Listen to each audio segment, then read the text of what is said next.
all please be seated? I should have said thank you, Audie musicians and Mr. Piguero. Welcome everyone to this ceremony for the class of 2018. On behalf of the Board of Trustees of Awty International School, on behalf of the faculty and staff, my colleagues, on behalf of Mrs. Dreyfus, Mrs. Forbes, and Mr. Ross, who graduate with this class, we welcome family and friends, colleagues, neighbors, here today and all over the world via live stream. Most of all, we're delighted to welcome and begin to celebrate this morning the class of 2018. We're here.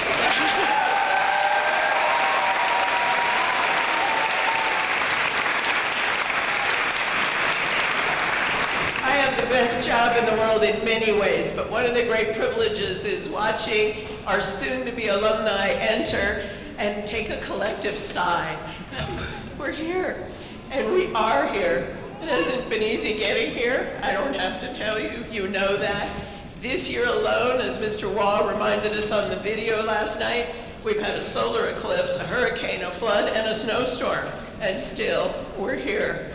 You've navigated illness and demons. You've navigated crisis of confidence, friendships, evolving relationships with your families. You've navigated a lot of work through a lot of perseverance. You, members of class of 2018, have sought to make a difference in word, through the Rampage and other places, and in deed. Your responses to the hurricane here, to Maria in Puerto Rico, and to school shootings around the world, you marched. You sought to make a difference. You've had a lot of fun, and you've had a fair bit of struggle along the way as well. Those of us who have gone before you know that those themes will remain in your lives. Lots of fun and a bit of struggle along the way surely will as well. But for today, just for one precious moment, we pause and we reflect and we celebrate and we say thank you. This is a day when you'll have the opportunity personally to thank faculty members and to thank your families who gave you this opportunity, who stood by you, who challenged you, who stretched you, who made it, who walked along with you to get to this place. I'm going to pause and give you a moment now. If you'd like a chance to thank your families and the faculty, this is your moment to do so.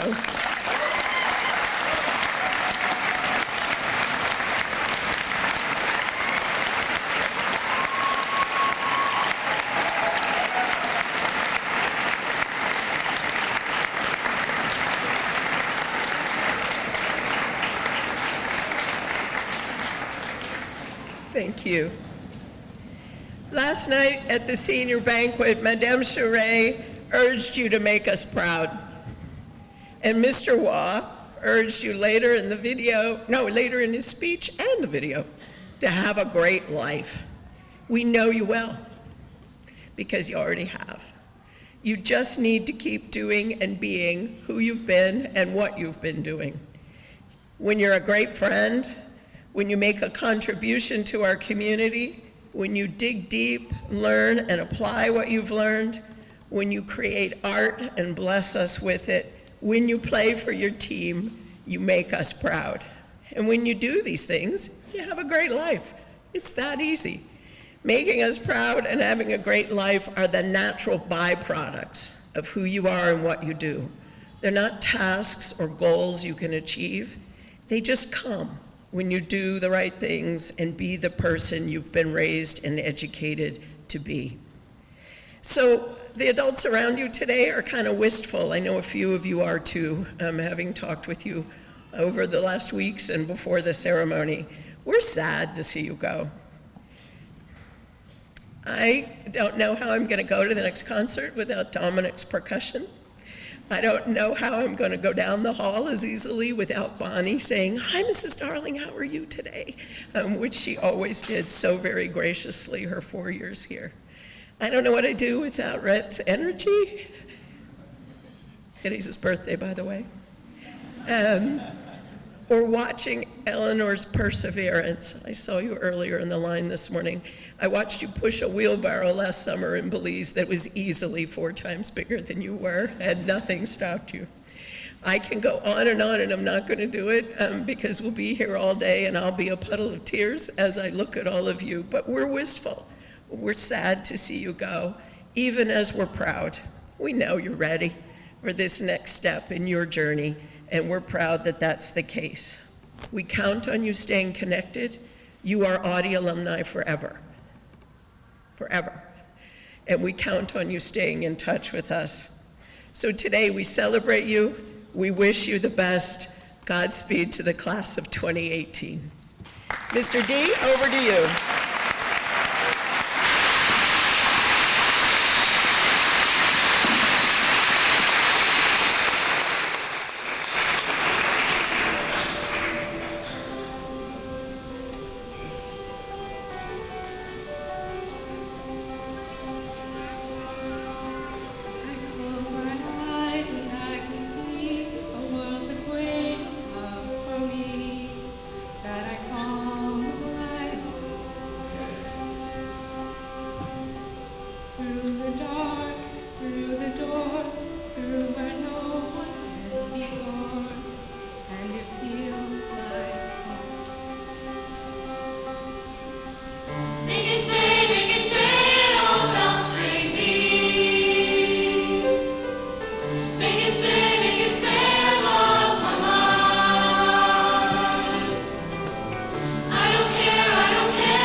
There's a house we can build.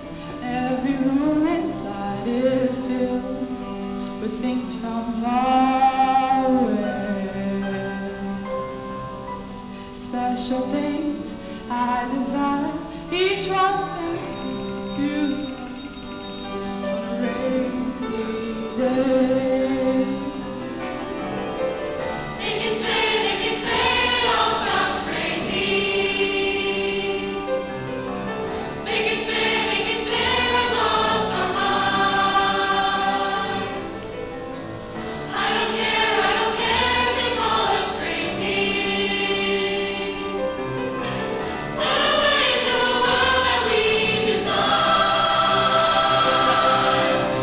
Every night I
We have the opportunity now to hear from members of the graduating class, two top students among a number of extraordinarily strong and capable and accomplished students.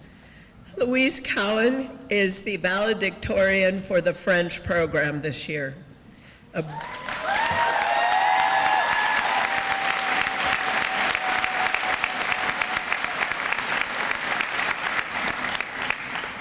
brilliant and nuanced thinker, Eloise moves easily from languages and literature and social sciences to her beloved life sciences. Her intellect and her kindness are obvious. She's involved, committed, and reliable, not only in class, but in her many service commitments. She believes in a social compact and the idea that we are responsible for taking care of each other and our world.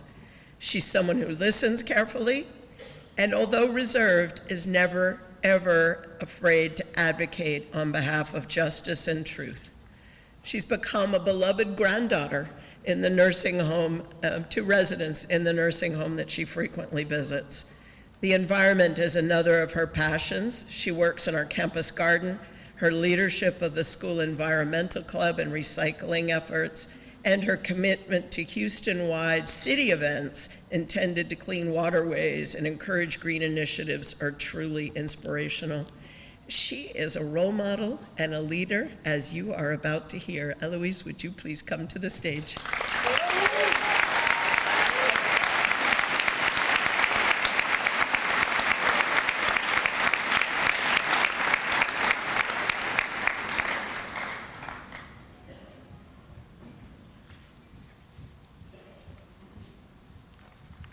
Thank you, Mrs. Darling. My fellow class of 2018, we have counted down since the first day of 9th grade, since even before that, each second to this very moment. Inexorably, it has come, but I must say, it could not taste more bittersweet. How could I not miss the muddled bell schedule, the eclectic names for cafeteria food, its iridescent prosciutto, and showing up to school on some days, only to find out that there are longhorns in the middle of the soccer field. Quirks that provoked a fleeting moment of laughter, yet that remained permanently etched into my brain. Or else will I take a biology class where Mr. Logette is bound to put yeast in someone's hair or record Marcia's 100% accurate scientific explanations. I cannot imagine a philosophy class without Monsieur de Gissard pondering the mysteries of the world, without referring to a rolling desk chair. And I have yet to take an exam without being able to exchange a bewildered glance from across the room with Gigi. However, after killing Petit José a number of times, reading 1 trillion pages assigned by Mr. Conrad, and being traumatized by crustaceans, senior year has finally come to an end. And I must say, despite our differences, the eternal debate between S and US, OIB, non-OIB, pain au chocolat and chocolatine, we share a collective memory of what has made this year unparalleled. Writing this speech, I tried to think of ways to render this final high school moment a little more special. However, what I realized was that there was nothing more I could voice to make this more meaningful, because all of the meaning has already been created. What I like about being on stage is that I have a great view of all of you. I'm surrounded by the people who have driven, supported, and motivated me. And I don't just mean that about the people I'm closest with, but to everyone in the class of 2018, who have affected me through each action they have taken, simply by proving their determination. Sure, right now we just appear as a sea of black robes, cords, and funky hats. But over the course of the past 9 years, I have never ceased to be impressed by each and every one of you. From students that are published authors, students who have spent countless hours in dance or music lessons after school, students who run online businesses, or who immediately implemented Harvey relief programs as soon as disaster struck. There is no end to the resilience of Audie students. Our fervor can and will lead to change. Not only has Audie given us an incredibly rich education, but it has taught us to think through a global perspective. Each tragedy that reaches a region of the world resonates in our community, and yesterday one touched particularly close to home. As a community, my peers have fought and have marched to make a difference in the world. And though we go our separate ways next year, I hope we all continue to thrive to make change. I am grateful to be able to cherish this moment, But though we are reunited with our families to rejoice and celebrate our graduation, a thought must go out to the victims of the Santa Fe school shooting. I will never find the words to articulate my gratitude towards Audie. Not only has reflecting on the past years brought to light the bliss of my time here, the past week itself has been filled with kind words, gifts, and surprise visits, reminding me of how utterly fortunate I am. If I have been able to work this hard, it is because Audie has opened my eyes to boundless opportunities and taught me to strive to become the best version of myself I possibly could. For that, thank you first to Madame Gion for making this speech possible, to the college counselors for making sure that we actually ended up somewhere next year, to the librarians for guiding me through my book addiction, to the maintenance staff, our school supporting cast. Thank you to this year's graduating class for unabashedly being yourselves, for making sure there was never a dull moment, and for managing to stay lighthearted despite the challenges. Perhaps the only thing I regret is not getting to know some of you as much as I could, and maybe also knowing Mr. Conrad a little too well. Thank you to my teachers who showed enthusiasm for the subjects they teach, whose patience and persistence were definitely tested, notably Mr. Chouangers when after 3 months we still could not grasp Newton, and Mr. Luget's during those Friday afternoon classes which were the quintessence of distraction. Thank you for infusing humor into your lessons, like with Madame Jadot's relentless shade throwing that kept after-school Latin classes from being a chore. I've had an amazing support system thanks to my closest friends. You know who you are. For grounding me and encouraging me, for being absolutely insane and being fine with the fact that I was too. Thank you to my father who drove from Louisiana to come see me today and who sponsors my fascinations through childhood. And last but certainly not least, to the strong, generous woman who is my mother, who filled my shelves with books and told me I could become whoever I wanted to be without realizing that the only person I ever would want to be was her. Looking out at all the people who made this graduation possible for us, and thanks to your motivation, class of 2018, I know we have more than what it takes to make it next year and the rest of our lives. Remember, after making it at Audie, anything is possible. I bet Mr. Colbreth didn't believe I could make the speech less than 5,000 words. Yet I did. International section, congratulations on your IB exams. And French sections, my sincerest good luck for the Bec. Everyone, best wishes for the future, and don't forget to save the trees.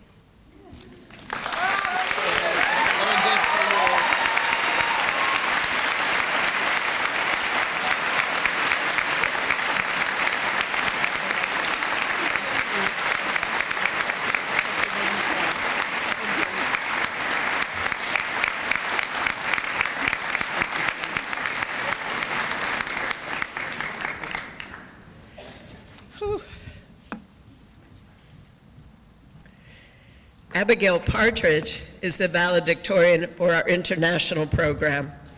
She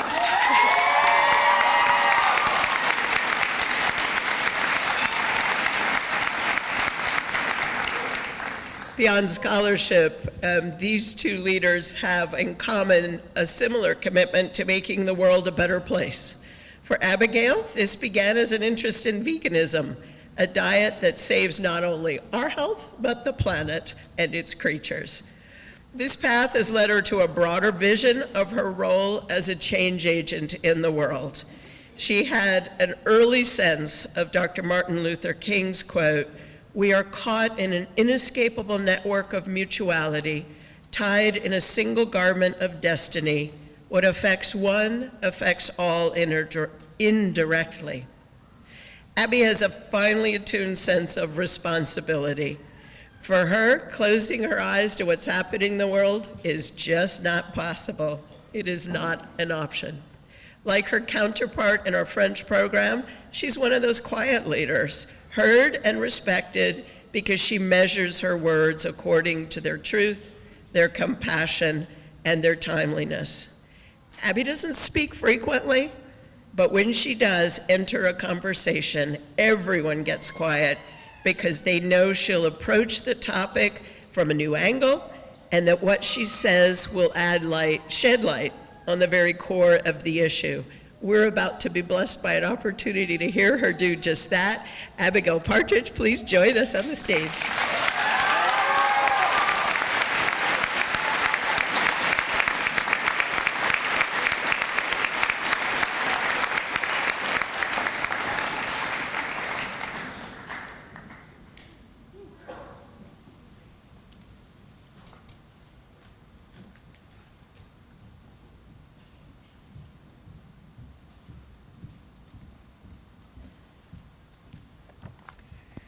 Good morning, class of 2018.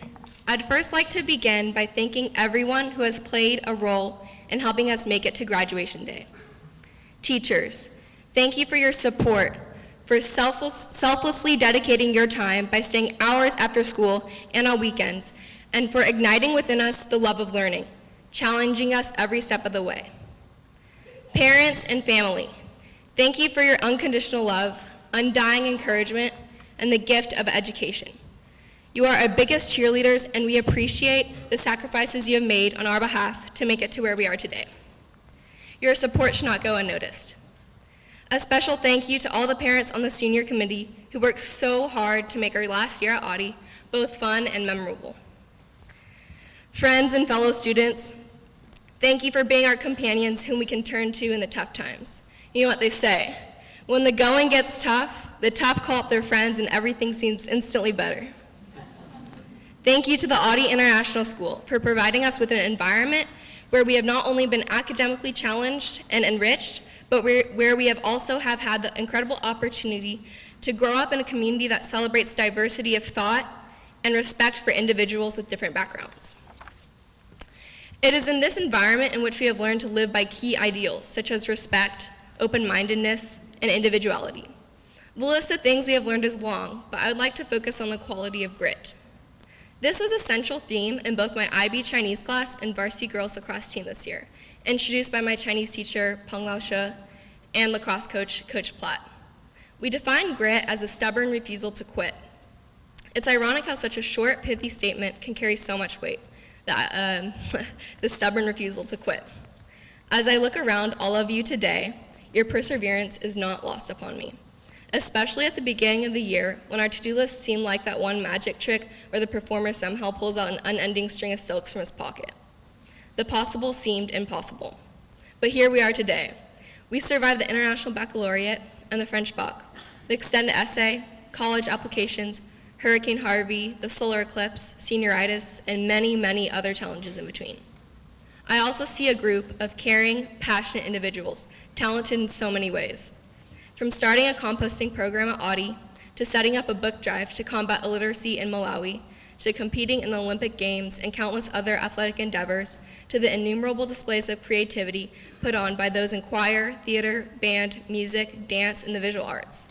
I am already impressed by the accomplishments we have achieved so far, and I'm only looking forward to the accomplishments yet to come.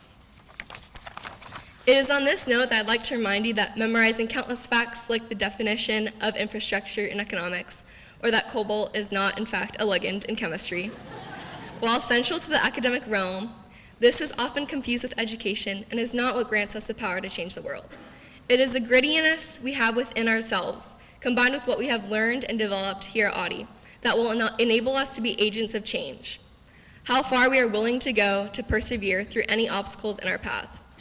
Thus, we all have the potential within ourselves to leave a positive impact in our wake as we journey on to this next chapter in our life, whether it be to college, research, athletics, a gap year, and wherever we go. Today, at a time where there seem to be so many pressing issues in society, environmental destruction, ethnic, religious, and racial intolerance, gender and socioeconomic inequality, poverty, malnutrition, animal abuse, gun violence, and political instability, to name a few, it is up to us, the next generation, to solve them by finding permanent solutions that have escaped previous ones. We can all contribute in our own way, with our own talents, with our global perspective, to create change. As I have learned, making differences on the small scale will empower you to take on projects in the future. Find your passion, and whatever you do, don't quit. I'd like to close by referencing a line from a famous Hindi poem, Koshish karne walo ki kabhi har nahi hoti. This translates to, those who try cannot be defeated. If we make conscious efforts for the betterment of society together, we will, without a doubt, be a winning force. Congratulations, class of 2018. Let's make our mark on the world.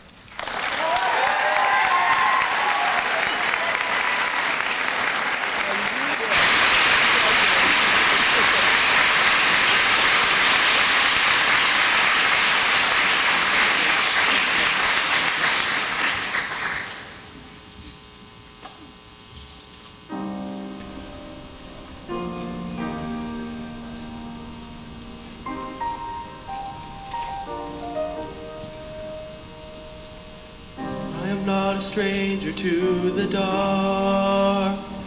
Hide away, they say, no one wants your broken parts. I've learned to be ashamed of all my scars.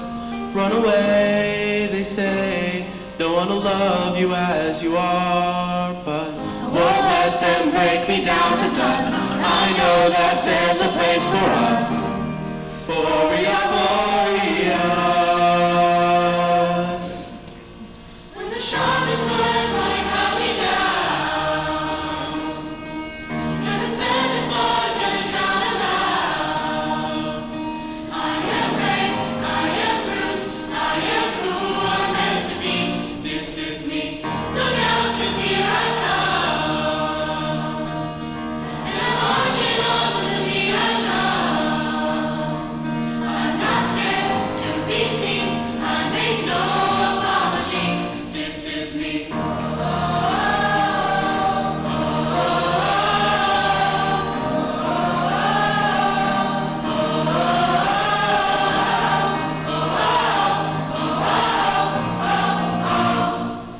Another round of bullets hits my skin.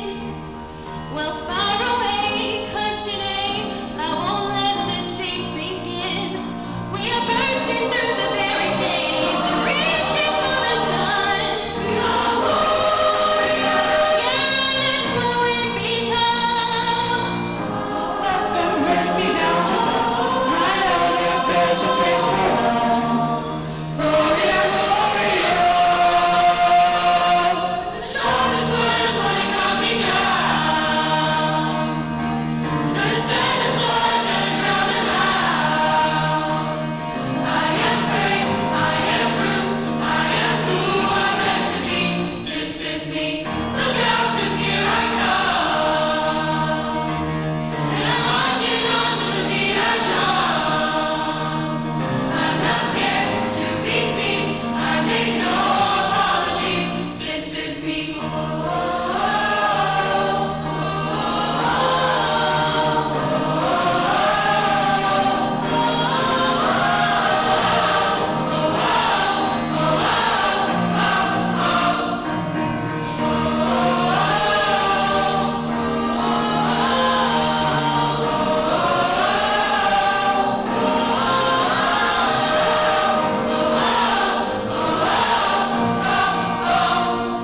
When the sharpest words wanna cut me down, I'm gonna send a flood, gonna drown 'em out.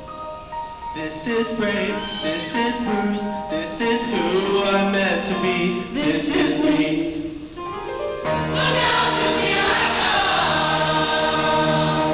And I'm marching on to the beat I drum. To the beat I'm not scared to be seen. I make no apologies. This is me. Whenever the words wanna cut me down, send the flood to drown.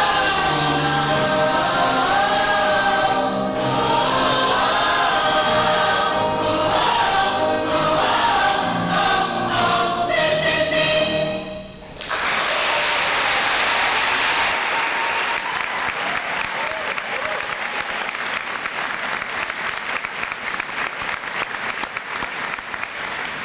Thank you, Mr. D and Audie singers. All right, are you ready? Fast forward 17 years. We just heard from members of the class of 2018. You will hear in just a moment from a member of the class of 2001.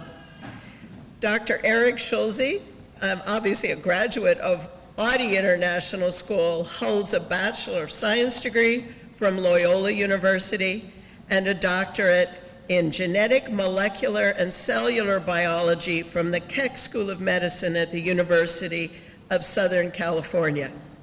He describes himself as a molecular and cellular biologist, genetic engineer, former federal biotechnical regulatory educator and science policy strategist. Yes, that's a mouthful.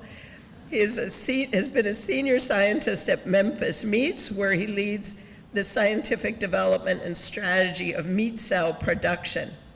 He served as a federal regulator for 6 years within the Food and Drug Administration, an advisor to the White House. He's also served as the National Science Foundation's STEM education coordinator for programming for this country and the next generation.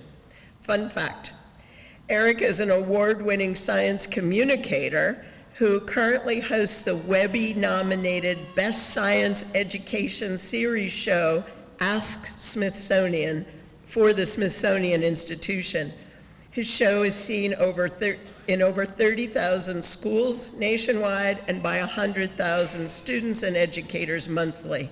He's regularly invited to speak and present about how science, technology, the arts, and human creativity can predict and build a more wondrous future. When we've watched Eric for a while here from school, we're proud of his significant accomplishments. When I phoned him to ask him to serve as our commencement speaker, he said, I would love to. He said, it's Audie International School and its faculty who opened the world of intellectual endeavor for me. It was my parents who sacrificed and worked very, very hard to make it possible for me to have an Audie education. And it's been my mission, he said, since I left, to make the universe a better place. And I said, wow, somebody who wants to thank his parents, thank the faculty, welcome the current class into the next sphere of influence, and wants to make the world a better place. I want you to be our speaker. And he said, I didn't say the world, I said the universe, a better place. Please welcome Dr. Eric Schulze, who's going to show us how he's making the universe a better place. Welcome.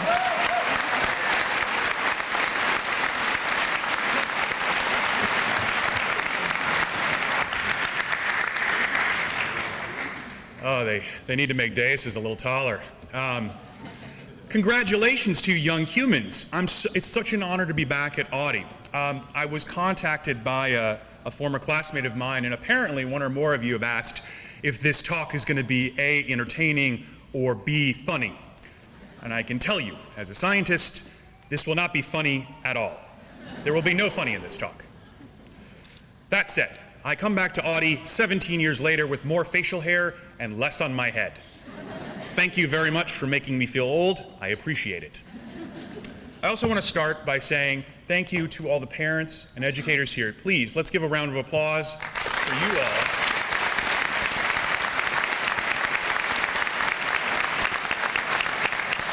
We wouldn't be here, literally and figuratively, without you. So today, we celebrate you all. We celebrate your loved ones and the educators here that have shepherded your growth and discipline to succeed.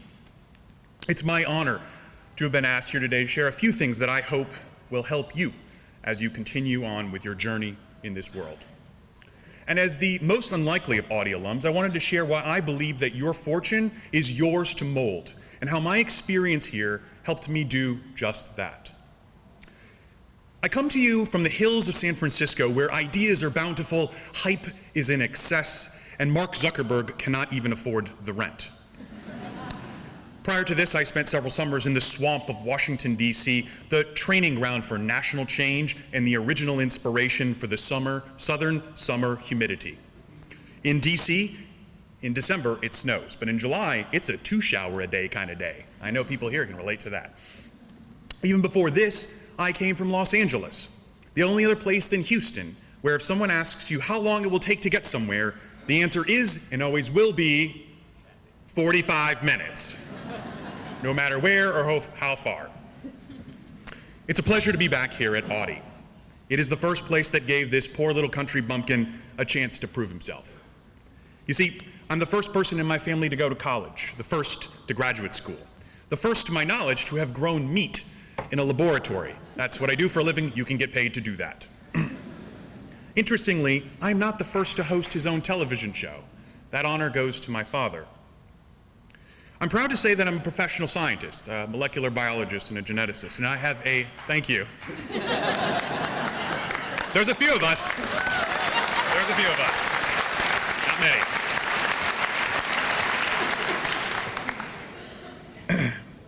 I have a singular goal: to leave this world a little better than whence I came. That's it. It's easy to say, it's very hard to do. And why have I chosen this path to improve the universe? Because of you all. You all need to know that the road to a better cosmos, a better humanity, and a healthful world is driven by ordinary folks who attempt to change the world for no other reason than they choose to, and then they do it. This is ironic because no single human changes the world. We're the product of diverse viewpoints and experiences collected consciously and subconsciously as we move through life. We need others in order to build our worldview and to be successful. That part is up to you. And what I call building your big tent, the place where these events and inspirations and learnings can all meet in your mind to form the view of the path ahead. In my life thus far, I've worked on the cutting edge of biomedicine, genetically engineering embryonic stem cells to personalize medical therapies and understand the nature of disease and health. I've plumbed the molecular depths of cells to understand how life can be so diverse using such basic instructions.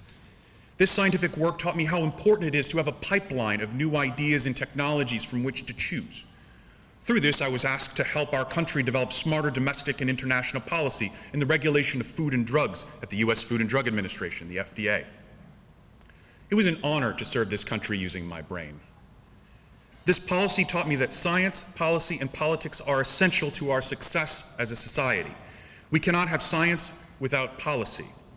And what we consider innovation today requires smart, passionate people to transition these innovations and make them into tradition. Every single invention, no matter how incredible, will become as familiar as a $10 wristwatch or first-generation iPhone. This innovation to tradition transition is at the heart of scientific policymaking. From this, I learned that how we communicate the value of science requires training and theory. Science does not occur in a cultural vacuum. I then began speech writing and starting my own company to explore this notion, which led to my hosting of the Smithsonian's first ever STEM TV show. And from there, I realized how many important ideas in key global areas need people to champion them to completion. Now, I help build a better food system through science, engineering, policy, and communication. And I'm here to tell you that if this poor kid from the countryside of Houston can do it, you can too. Your experiences at Audie are setting you up to pursue success, and you can rapidly augment them by studying widely and deeply. Some of our greatest scientific achievements occurred because of two things. Someone openly believed in them, and they were inspired by the learnings of a different field. But let's step back for a second. Why do we value education so much as a society and as a species? Well, we can look at the history of our species for evidence. We humans are particularly excellent at a few things that have led to our complete and utter dominance of this planet and its resources. One, we have an incredibly overdeveloped pattern sensing region in our brains that has created a sense of identity around common, non-physical ideas like happiness and love and the rule of law. It was better to always presume or imagine that there was a tiger hiding in the brush than to not. Two, we have an incredible ability to eat nearly anything, which fueled our rapid cranial development and intellect. We then invented cooking, yes, that was invented, which unlocked even faster growth and the intellectual tools to command this growth, such as language and, again, the rule of law. Remember that your brain consumes 30% of your calories that you eat every single day. And three, we have an incredible capacity to create collective knowledge and use it. In short, we humans did something no other species has been known to do. We took ideas that we created of things that don't physically exist and built social structures around them, which led to collective identity and security. Then we supercharged those ideas by transmitting them over time, as if by magic, where they could be improved upon. We call this ancient art storytelling, and through it, we humans literally figured out how to time travel. We think back to the decisions and lessons learned from those who came before us. We fight for and against the social forces forged by them, and we build on what they knew, and we pass it along. It is so mundane that we take it for granted. Knowledge is an idea, a concept realized, that moves from generation to generation. We glorify knowledge as a species and a society. Scientifically, we are certain it is a key component to our success. But why do we exclaim for knowledge? Believe it or not, the notion, where we each support the advancement of knowing, is quite new. Prior to formal education, we had no way to evaluate if something beyond our senses was correct or not. Anyone could be lucky or right or wrong, and anyone could guess. What caused sickness or health or the heritable variability of life was seen as a guess, and anyone could guess. What we needed was a way to evaluate the meaning of different sensory experiences. We needed new ways to talk about weird, complex ideas. Enter art. Not that long ago, the value of artists as a social class and art as cultural value did not yet exist. No modern society that has ever existed has created institutions of knowledge without first a well-established system to support and value art and the humanities. Again.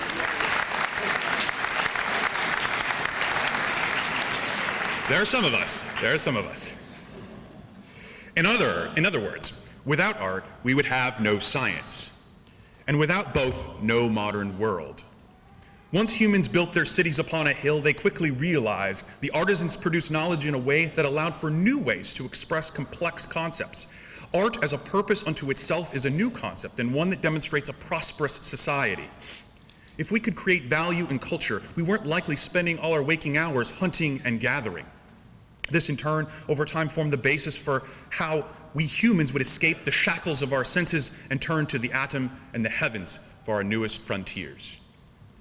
Fueled by the notion that we can afford to create, humans adapted the tools of the arts and humanities to the well-hewn instruments of philosophy. We sharpened the edge of logic and planed the surface of reason until the tool ran true. The result of this intellectual outgrowth is the beginnings of what we would now call science and her daughter, technology. But you would be hard-pressed to recognize the scientists of 500 years ago as compared to those of today. The difference is one I wish to highlight to you all. Early scientists were called natural philosophers, a much more accurate term, because they set out to understand the system of knowledge they were inventing rather than just simply knowing stuff. Early scientists studied multiple fields simultaneously, or frankly invented them, and it was quite routine for early scientists to study 3 to 5 fields simultaneously. So much so, in fact, that they often would become bona fide experts in multiple fields. Can you imagine Sir Isaac Newton on CNN as a talking head? Breaking news, light's behavior can be explained in the same way the planets move. To better understand the math, we now turn to the inventor of calculus, Sir Isaac Newton. Thank you for being here today. Thank you for having me. To debate him on the math involved in light's behavior, we now introduce the inventor of light optics, Sir Isaac Newton. These seemingly extraordinary humans are what we now call expert generalists, and I cannot urge you all enough to model this behavior in your lives. Success is not creating a pigeonhole for your comfort. Success is having the cosmos at your beck and call. We do this not by increasing the rate of creating information, no. Humanity's creativity rate is limited by the rate at which we render ideas and information obsolete. Nobelists like Marie Curie of France and artists like Yayoi Kusama of Japan were able to see 2 unrelated fields and realize that if you combine them, a lot of unnecessary fluff would melt away. Seeing ahead in the field of knowledge often meant seeing how unnecessary certain elements were, literally and figuratively. This in turn created a new field, more robust and accurate. In the case of Curie, by linking the mystery of radiation to the structure of atoms, it allowed for the invention of an entire branch of non-invasive medicine in the form of X-rays. Early scientists were normal humans who understood 2 things I will advocate you all pursue today. 1, the world needs more expert generalists, more Curies, more Newtons, more Picassos, and more Dorothy Dunnets. We call them polymaths today, but they're just really good at being curious about a lot. And 2, they avoid hyper-specialization. The world doesn't need more niche experts right now. Knowing one thing very well can be career and life limiting. Have an expertise, but don't hang all of your curiosity on it. We need better integrated theory, more conceptual breakthroughs, and better policy and leaders. We need the integration of culture, politics, and society into a way of knowing, and you all have the ability to do so. We are the products of humans who knew so little that they had to invent the modern world just to be able to understand it. But the story of us goes even more fundamental and deeper. You, every one of you in here right now, contain the entire history of the planet and all of life on it. Inside each of your 1 trillion cells is 2 meters of some of the most elegant encoded instruction ever observed. Inside these instructions, buried under layers of coordinated cellular machinery, is the basic universal language, our DNA. This chemical code contains all that we know to instruct life to be. 4 distinct chemicals permute themselves under the robust laws of evolution in such a way that every single life form that has ever existed has used this system. And knowing that greater than 99% of all species that have ever lived are now extinct, we estimate the variability of life to be even more wondrous than we could ever have imagined. Young humans, remember, what is almost more amazing and astounding than what can be imagined. Whereas your imagination is governed by your limits of experience, reality is shackleless. But what I find amazing is not that we know this, that is amazing in its own right, but that I learned this concept here at Audie. Your education at Audie is the room you will construct that will hang the artwork of your life and knowledge. The shape and size from which you will view and derive value will be different for each of you, but it will be there. Your pursuit of the cosmos hereafter will bring in the pigments to paint, the knife to sculpt, and the thread for the tapestry. You will hang your life's experiences on the intellectual and cultural mortar which Audie helped build. It is now for you, young humans, to investigate how beautiful this world is and can be. But what truly amazes me about how much your education here you will practically use as you move through life. And a great education such as Audie prepares you to learn how to seek that out which you do not know. We present a notion that we champion the confidence of knowledge. Knowing is a cultural synonym to confidence. In many daily activities, this is true. We should know the rules of the road or social decorum. But in reality, professional science has taught me the importance of being earnest about how important not knowing is to your success. The most powerful phrase we as a species have ever created is, "I don't know." In science, we begin from a position of ignorance.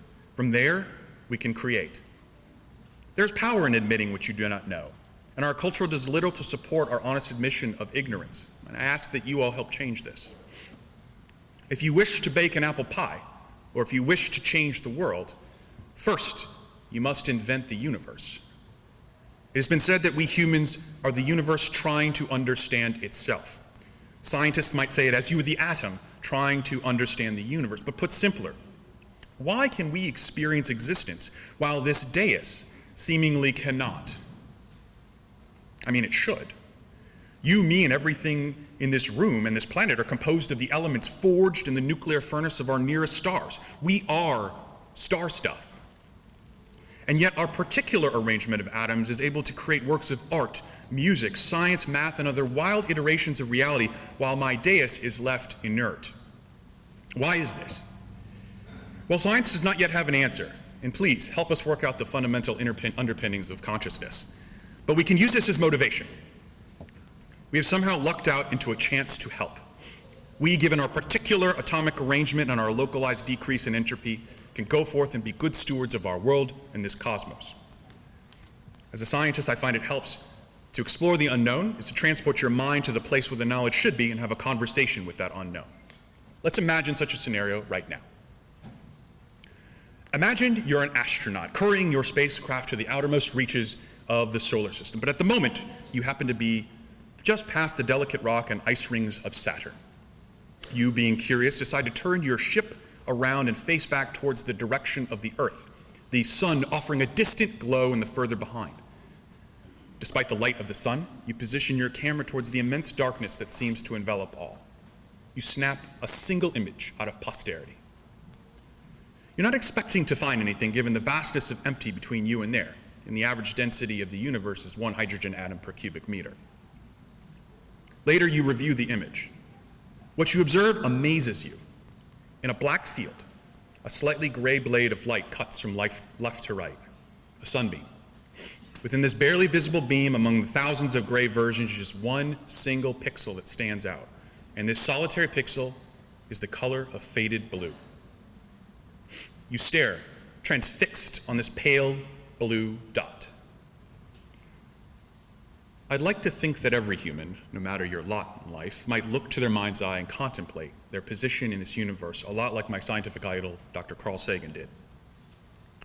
Please allow me to read a portion of his vantage point upon seeing exactly this image from the Voyager spacecraft.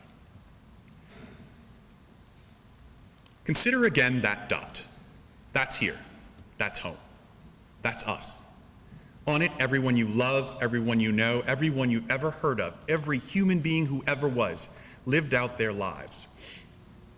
The aggregate of our joy and suffering, thousands of confident religions, ideologies, economic doctrines, every hunter and forager, every hero and coward, every creator and destroyer of civilization, every king and peasant, every young couple in love, every mother and father, hopeful child, inventor and explorer, every teacher of morals, every corrupt politician, every superstar, every supreme leader, every saint and sinner in the history of our species lived there, on a mote of dust, suspended in a sunbeam. This humility does not end with the stars. If we look to ourselves, we find that there is no evidence of a Wonder Woman gene or Superman genetic locus. We should not look to organic blueprints for the tools or the right to change the world. No. We should look to ourselves, our communities, our cultures, and our collective abilities to demonstrate and build a cosmos worthy of our empathy and humility. To those of you sitting here, you can choose to change the world. Choosing this path does not guarantee success, but I hope that you do it anyway. Learn what is needed and what is not. Be curious. And I hope that you choose to change this world for the better. The skills you will need will not be the same as previous generations. Education will, though, still be at the heart of your training. At the dawn of rational inquiry 500 years ago, we humans trained in multiple disciplines and used the frustrations of one discipline to inform the solutions of others. A water wheel, if you will. As we set our sights to Mars and launch our first probe to the sun and plumb the depths of our molecular identities, it is not a single specialist who's going to cut that path. What is unraveling the tapestry of reality is the combined efforts of many expert generalists, those who understand many areas equally well. Be those masters of many. Zooming out, if we consider the largest of questions, there's many viewpoints that naturally arise. I personally believe that we are here because of happenstance and probability. This does not render our world a purposeless place, far from it. We are the privileged few that get to exist, and we should do all that we are capable to ensure that the next, the better than us, continue to build a better cosmos from our privileged intellectual and social platform. We will secure a better future because of our command of reality and our efforts to bend the arc of our cultural tethers toward our common goal, to realize the power we ordinary hairless apes wield. From our beautiful hands, we together can make the atom submit its power to us, that we can forge our own star stuff, and that we can bend the very fabric of reality to our needs. The future is yours, young humans. Take it with humility. Make of it what you will with openness and kindness. Build your big tent. In plurality comes understanding and empathy, and from there, you will make great decisions. It's not what you know, it's what we know, and we don't know a lot. So it is with the greatest jubilation I say to you, Presentium ad atmos ad astra, through knowledge, to the atom, to the stars. Go forth and make this a better cosmos. Thank you.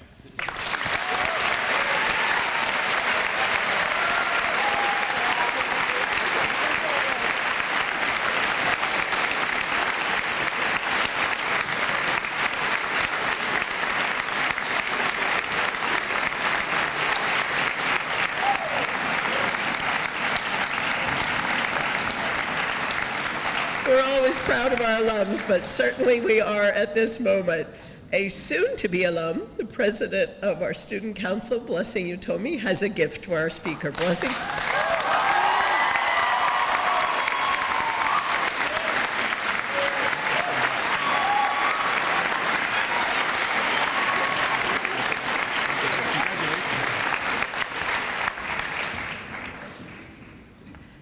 Last night at the senior banquet, we gave a number of awards to members of the class of 2018. We reserve a few, though, for this ceremony. those most central to our mission, to our very spirit as a school. So first, Madame Chouret, our Deputy Head of School and Provisor, will grant the Community Service Award. Madame Chouret.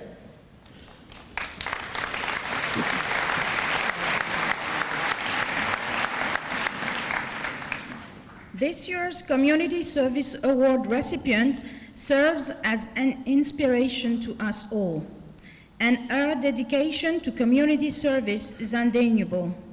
Serving as president of our Student Ambassador Club, it is a smiling face that represents the Audie spirit to prospective families.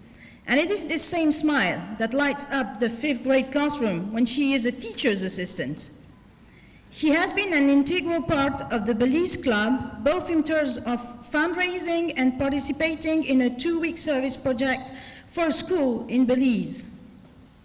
For the past 4 years, she has volunteered tirelessly at the Houston Museum of Natural Science as an eco-teen, assisting with summer camps, leading tours, and has received their Presidential Award for Community Service 3 years running, returning next year as the Eco-Teen Coordinator. It is with great honor to announce that this year's Community Service Award recipient is Eleanor Grosvenor.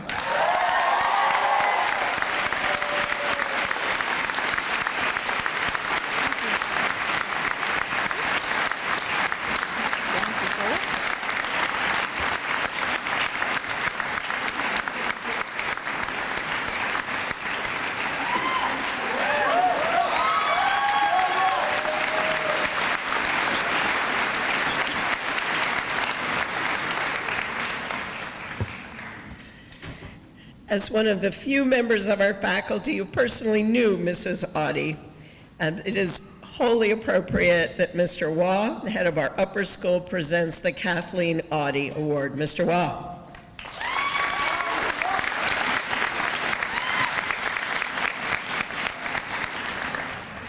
So last night, we presented over 100 awards to deserving seniors, including categories for scholarship, progress and effort, community service, and standardized test excellence. And today we recognize several more, as Ms. Darling has alluded to. The Kathleen Audie Award, though, named for the school's founder, is unique amongst all the honors that we bestow over these 2 days. For it alone, the senior class themselves decides. Recently, we asked today's soon-to-be graduates to nominate the one classmate whom they hold in highest esteem. That's the sole criteria for this award. Esteem best translates into respect, but respect can be based upon a range of qualities including character, leadership, empathy, integrity, scholarship, service. The possible list varies really only by each individual. Today's honoree entered Audie in 9th grade and quickly forged a noteworthy record. He's been active in athletics, in the arts, in community service, and in student government, even while achieving high honors academically. He's challenged himself in all areas, so by any measure, his record alone merits strong praise. But as outstanding as his accomplishments are, that's not what has distinguished his Audie career. Rather, it is the grace and poise with which he approaches life, and by that I mean everyone, his fellow students, the faculty, potential applicants, in fact, the entirety of his contacts, and that's what sets him apart. He is both humble yet proud, friendly but discreet, modest while ambitious. His compassion and open-mindedness reflect the best that this school offers. He lives our mission every day of his life. For the past 3 years, his teachers have chosen him as the outstanding citizen in the grade. Last spring, the student body chose him as their president, and this month his classmates overwhelmingly chose him as the student to recognize for this honor. I can think of no more profound satisfaction than to know that the jury of your peers hold you in highest regard. It is my great pleasure then, on behalf of the class of 2018, to present this year's Kathleen Audie Award to Blessing Utomi.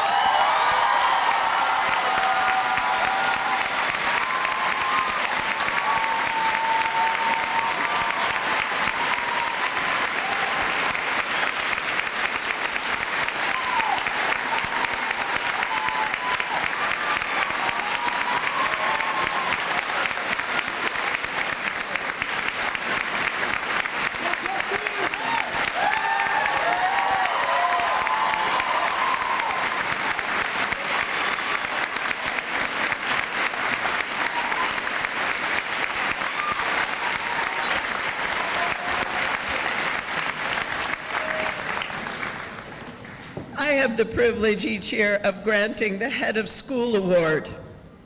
This award recognizes an individual in the class of high academic standing who has also been deeply involved in the life and the mission of the school. The student selected this year, and to whom I will proudly give the award in a moment, came to us in 6th grade. She came to us from Spain, speaking no English, and is graduating today with a grade point average of 96.12%. English is my first language. I could not do that. Over the years, she has also been involved in the National Honor Society, Spanish and French societies. She's played volleyball, basketball, soccer, where she was the co-captain this year, and she ran track. She's in the dance ensemble, the Spanish club, does drama, is a student ambassador, works with the yearbook and the Model United Nations program. In community service, she's been involved in the Red Cross Club, Homes for Houston, Targeting Illiteracy, Houston Food Bank, a homeless shelter. She's been a lower school volunteer, a nursing home volunteer. I'm exhausted just reading that. Please welcome to the stage, I am proud to present this year's Head of School Award to Blanca Borgaleta.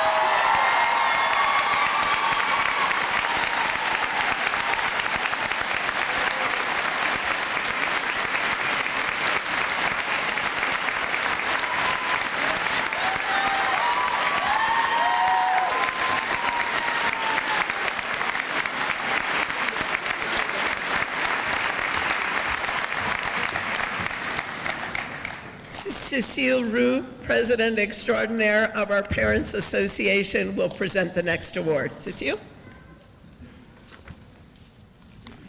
The Citizenship Award is the school's oldest and highest honor dating back to the first graduation of 1976.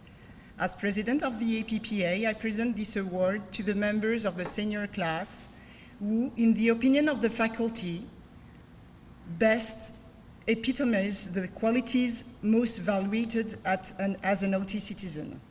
Those qualities include compassion, respect for others, integrity, modesty, self-discipline, poise, leadership, and selfishness. In short, all the traits that combine to define character. They even understand thick French accents, so that's something. While this is by design a non-academic award, seriousness of purpose is considered critical to citizenship. So continuing, the president established 2 years ago, we recognize one student from each of the school academic programs. This year, the first Citizenship Award recipient is not only an accomplished scholar, athlete, musician. He dedicates himself to numerous community service efforts, both at home and internationally. With his perpetual smile and boundless energy, he has positively impacted countless people. He has entertained, I told you, as emceeing events, playing his trombone, and on the athletic field. He truly embodies the Awty spirit and makes the cosmos a better place. It is my honor to announce the Citizenship Award goes to Red Kai.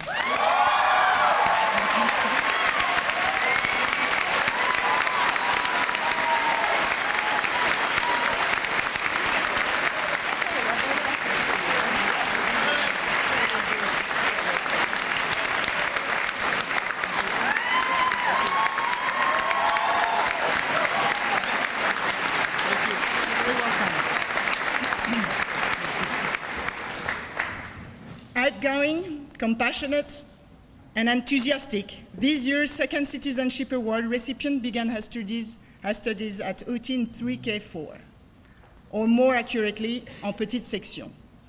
She has consistently distinguished herself in many ways, as a scholar, a writer, a fluent speaker of 4 languages, and of course, her dedication to community service. She characterizes the best of Awty and will continue to make significant contribution to the world. J'ai le plaisir d'annoncer que le 2e prix de la citoyenneté pour 2018 est attribué à Maria Zahara-Strauss.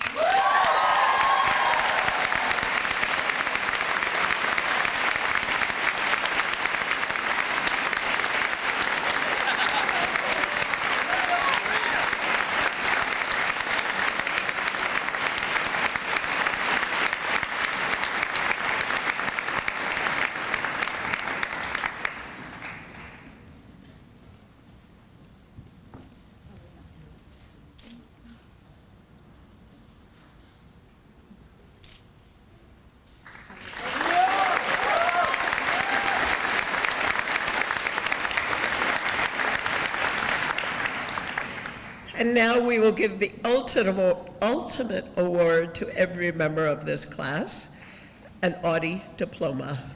Ladies and gentlemen, we're ready to recognize the members of the class of 2018.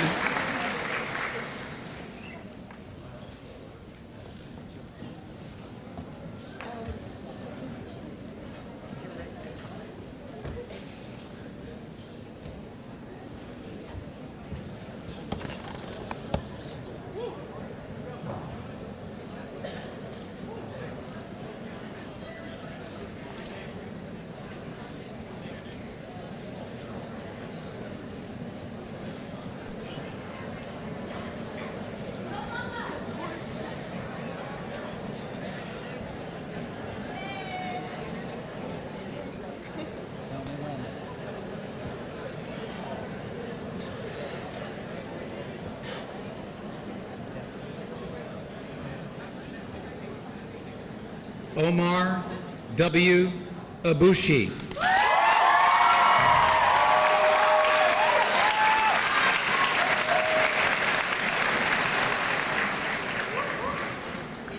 Anna Marie Abunara.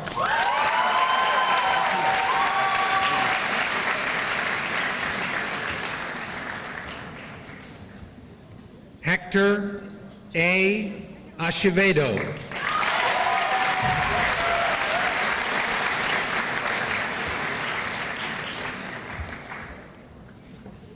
Nadia Alkunezi.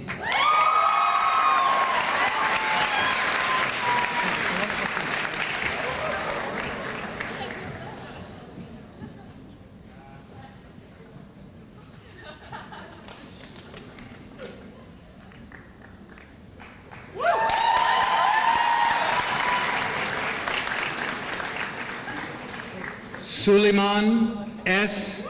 Amjad.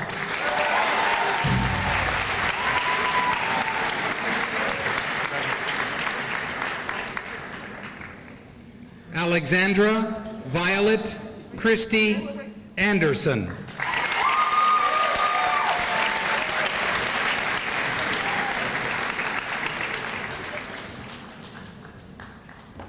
Jean Andres.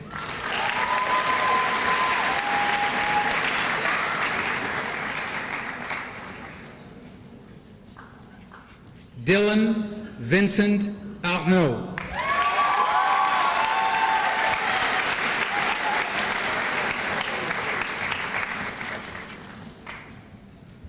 Kazibek Atosha.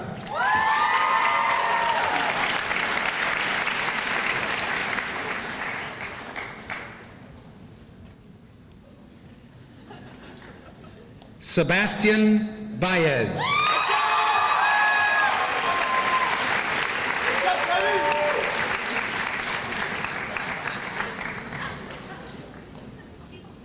Uriel Yitzhak Baron.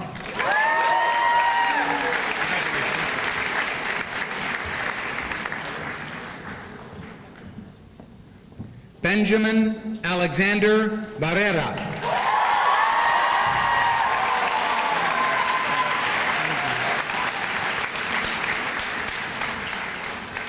Mark Alexander Baumstein.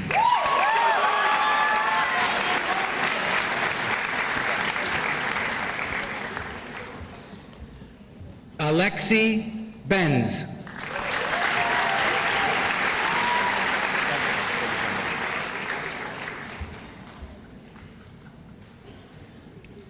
Emiliane Bevière.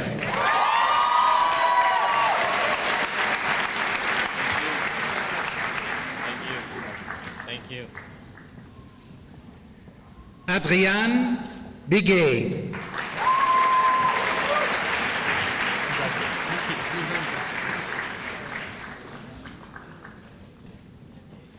Inès Boivin.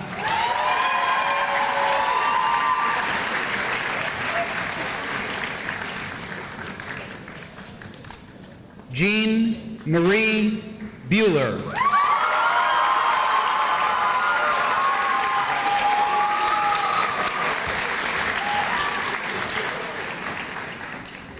Blanca Bergaleta Garcia.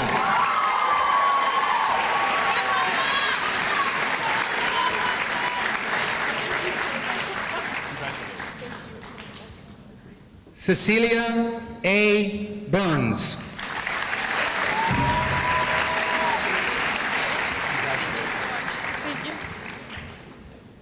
Theophile P. Burtz.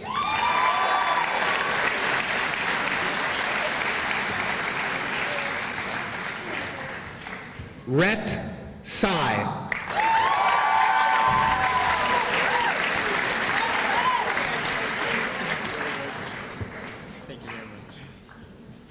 Nicholas Andrew Kanjar.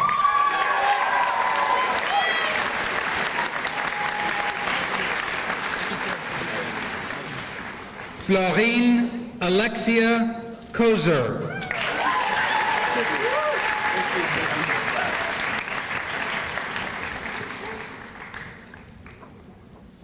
Anastasia Lydia Chajecki.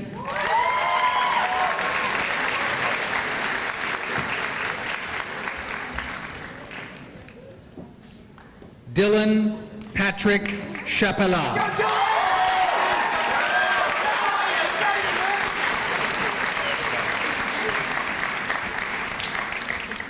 Tyler Tam Chow.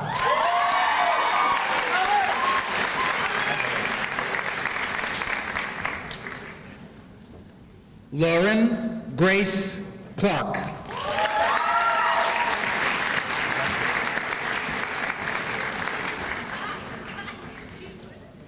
Katarina Garvin Coggeshall.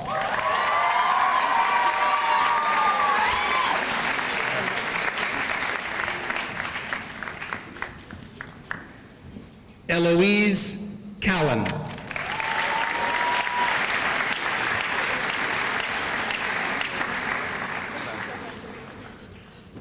Maria Lourdes Cuervo Urrutia.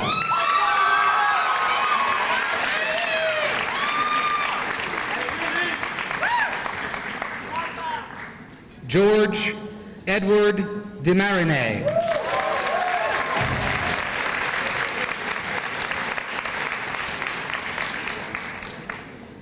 Flore Jade Denoble.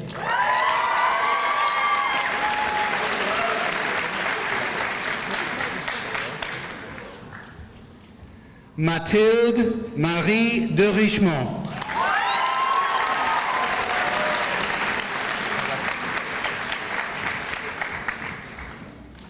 Ashling Ida Devons.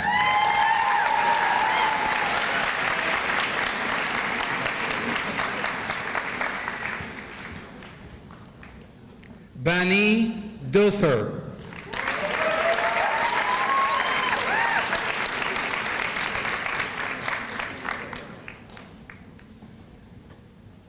Lena Dion.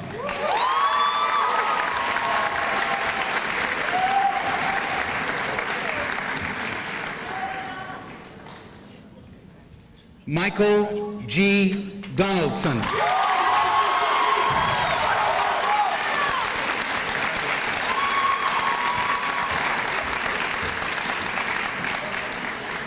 Joseph Robert Duncan.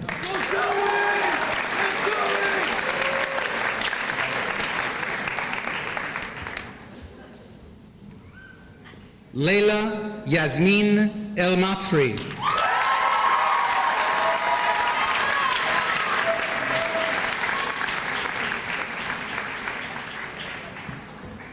Matthew Robert Fader.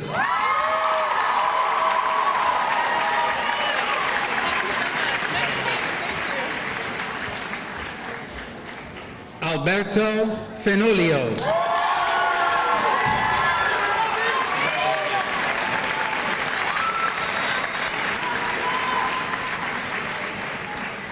Marcia Caposo Fernandez.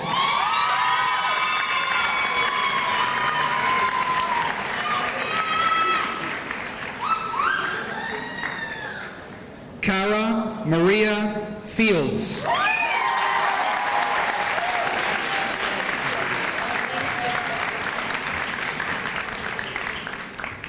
Lily M. Frauchi.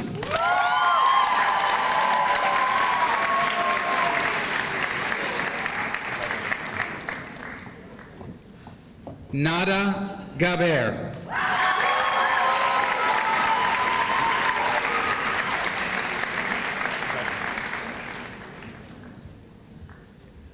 Lume Elena Gomez.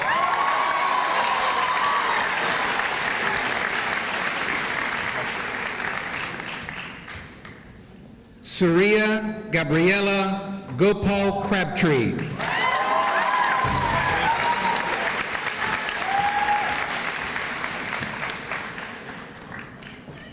Roger Gorrita Luis.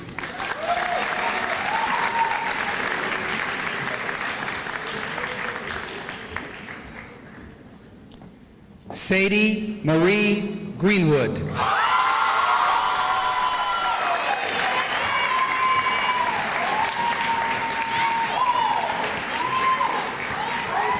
Mitchell Reese Griffiths.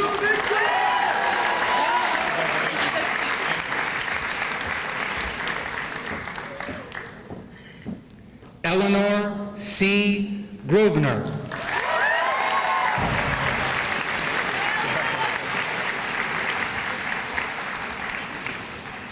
Nolan Derek Hall.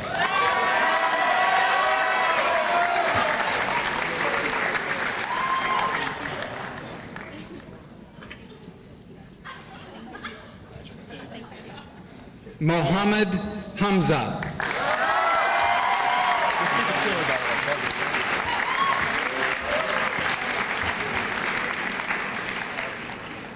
Layla Hanusik.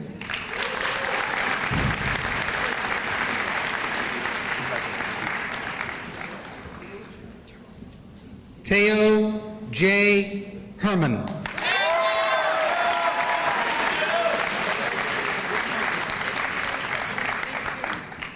Edward McDavid Hers.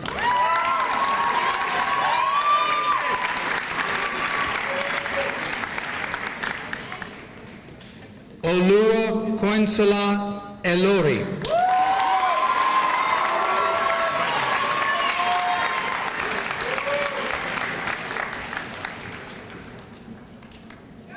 Bjorn Anders Isaacson.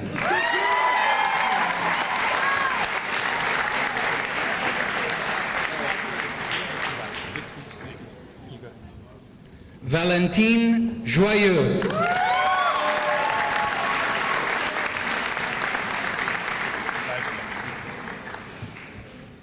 Omar Hatem Kandil.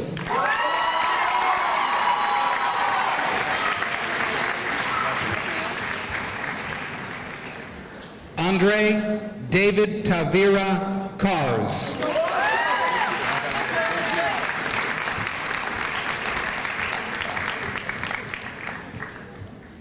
Nolan Howard Kelly.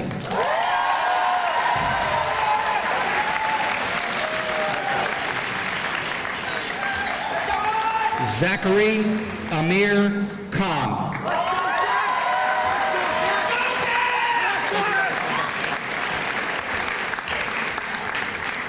Sarah Latif.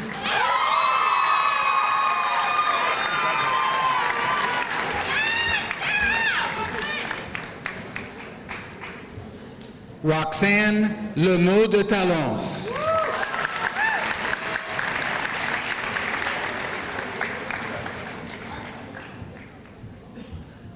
Mathilde Levesque.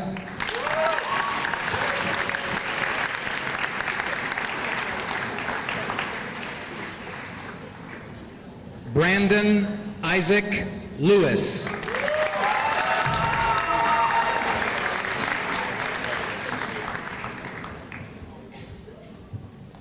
Catherine Elizabeth Linarts.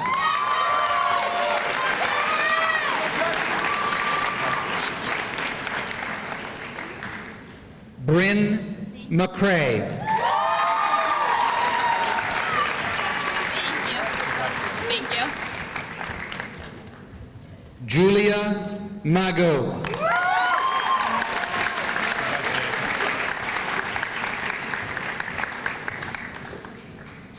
Yuxing Carol Mai.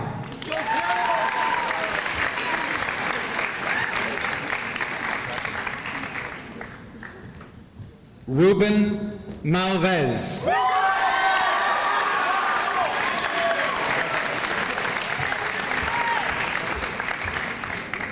Luis Fernando Mancera.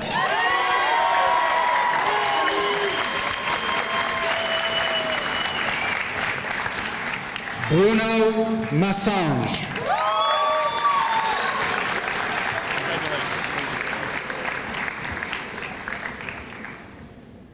Mary Madeline Meacham.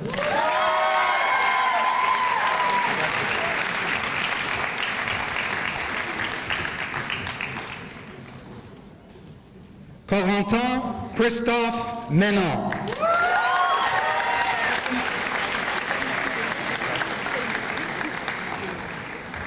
Adam Ahmed Metwali.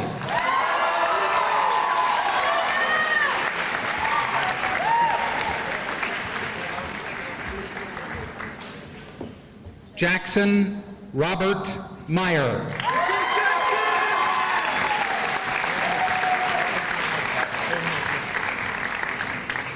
Olivia Midi.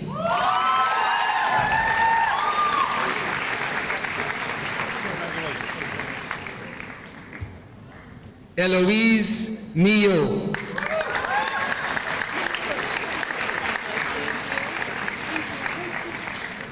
Gabriela Elisabetta Murdoch.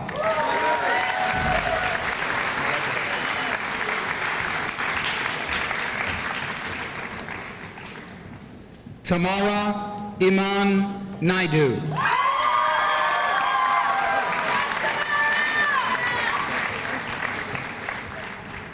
Amir Nasser Nazemi.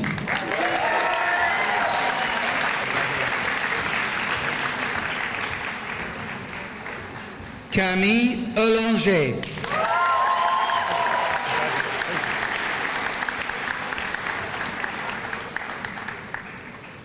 Céline Denise One.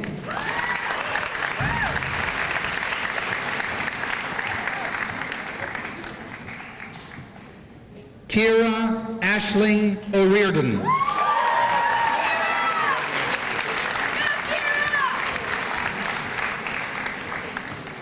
Benjamin Michael Rene Osta.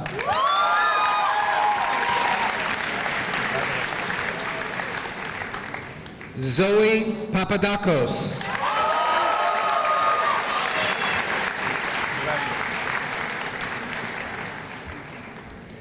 Xavier Pardigon.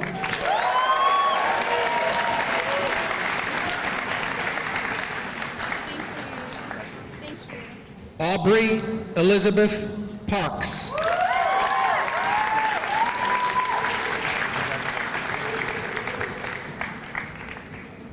Abigale Partridge.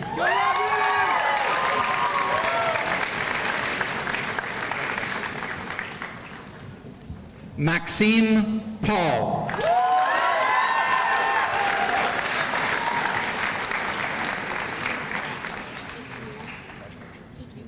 Erika Pedro.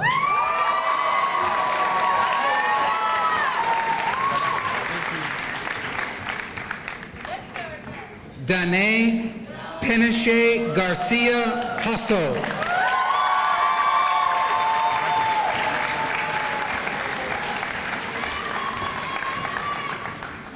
Elsa Pham.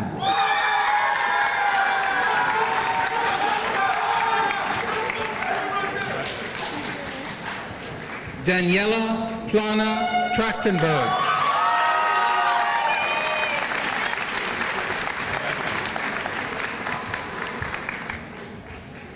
Mariana Monserrat Quezado.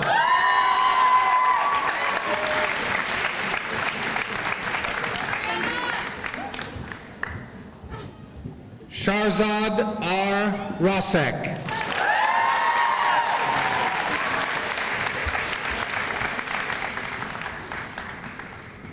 Taylor Morgan Rector.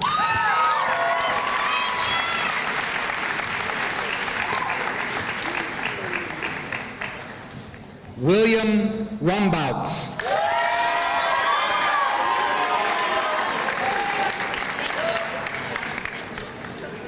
Madeline Renee S. Roy.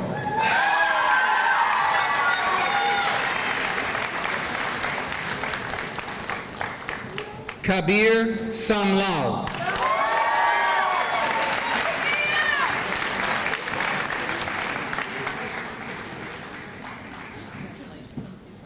Diego San Miguel.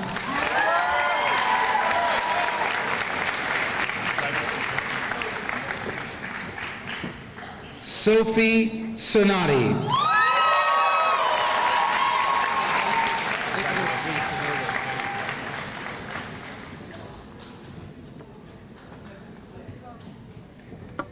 Noor Shanak.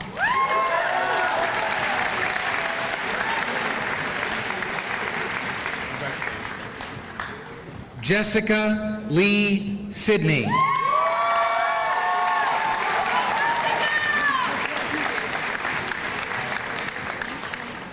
Isabella P. Simon.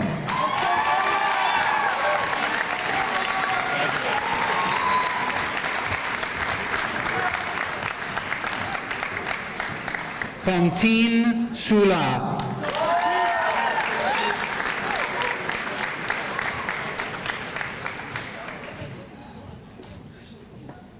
Alice Spadini.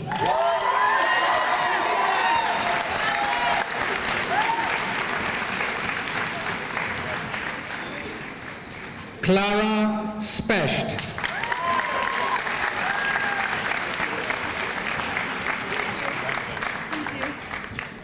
Gaspard Tardieu.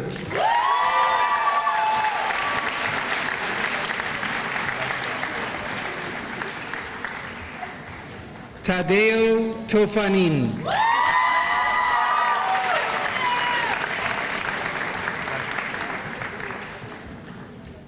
Louis A. Tonnel.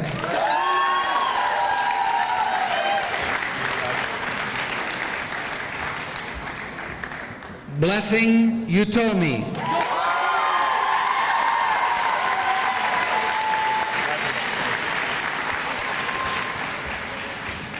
Louise Veron.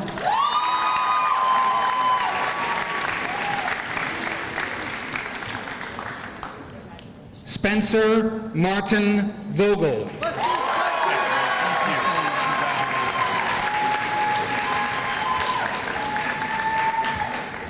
Amelia Ward.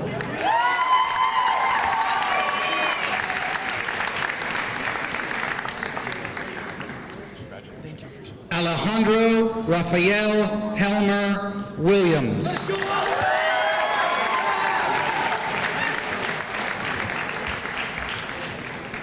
Zoe Ann Willoughby.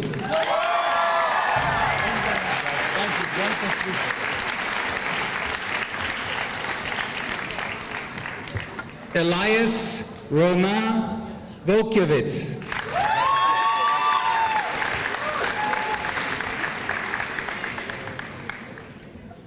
Felipe Jimenez Monteiro.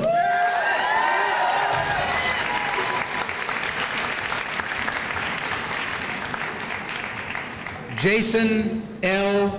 Yao.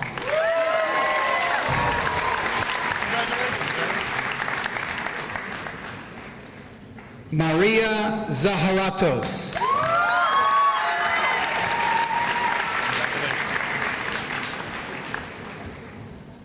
Dominic Carlo Zambonini.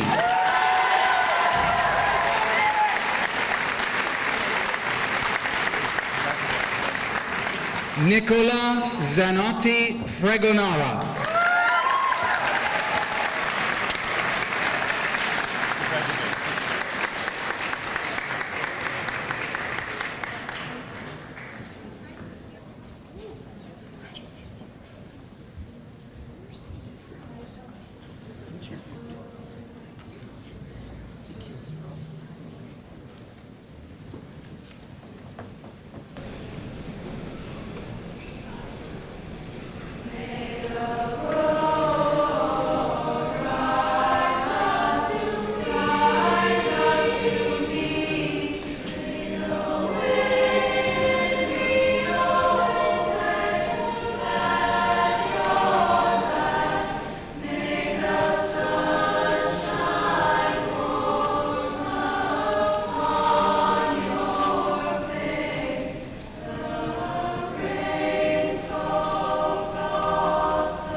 Okay, so we're having a little moment up here that's a first since 1956, the founding of the Audie International School.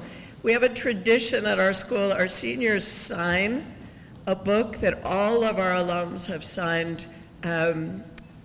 since the founding of the school. But for reasons we don't understand, it's going more slowly this year than usual. So, a little brief interlude. Mr. Pregaro just signaled to me that he would be happy to play a little music for us. Thank you, Mr. Pregaro and Audie musicians, while we finish the alphabet.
to host you at a reception in Cafe North and South immediately upon the conclusion of the ceremony.